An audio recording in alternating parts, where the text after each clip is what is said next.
উচ্চ মাধ্যমিক আইসিটি ক্লাসে তোমাদের স্বাগতম। আজকে আমি দ্বিতীয় ক্লাসে ডেসিমেল থেকে অক্টালের রূপান্তর দেখাবো। অক্টালের বেস 8টি, 0 1 2 3 4 5 6 7, 28.65 বর্তমানে ডেসিমেলে আছে, এটাকে আমি অক্টালে নেব। তো আগে পূর্ণাংশটা 28কে অক্টালে নেব। অক্টালের বেস 8, তাই 8 দিয়ে ভাগ করব। 8 দিয়ে 28কে ভাগ করলে 3 8 24, 25 26 27 28, 4 থাকে ভাগশেষ।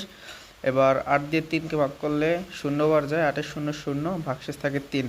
তো এমএসডি থেকে এলএসডির দিকে যাবে। তো 28-এর ডেসিমেল থেকে অক্টাল নিলে উত্তর হয় 34। তো এবার ভগ্নাংশটি আছে 0.65, এটাকে অক্টালে নেব। তো 0.65কে অক্টালের বেস 8 দিয়ে গুণ করব, গুণ করলে 5.2 অর্থাৎ 5.2 হয়। তো 5টাকে বাম দিকে লিখবো এবং 0.2টাকে ডান দিকে লিখবো। তো এবার 0.2কে আবার 8 দিয়ে গুণ করলে 1.6 হয়। 1 পূর্ণ সংখ্যা, 1কে 5-এর নিচে লিখবো এবং 0.6কে ডান দিকে লিখবো। তো এবার 0.6কে আবার 8কে গুণ করবো, তাহলে হয় 4.8। 4 পূর্ণ সংখ্যা, তাই সমানচিহ্নর পরে 4কে লিখবো এবং 8কে এই ডান দিকে লিখবো। তো এবার 0.8কে আবার 8 দিয়ে গুণ করবো, তাহলে 6.4 হয়।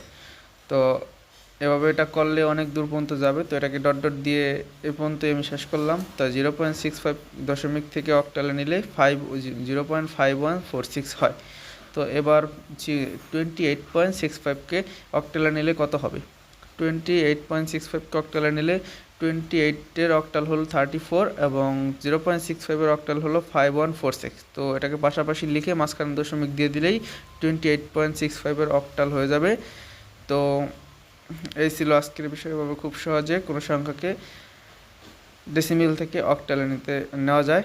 ভিডিওটি ভালো লাগলে অবশ্যই একটি লাইক এবং এরকম নিত্য নতুন ভিডিও পেতে চ্যানেলটি সাবস্ক্রাইব করতে ভুলবেন না। আজ এই পর্যন্তই।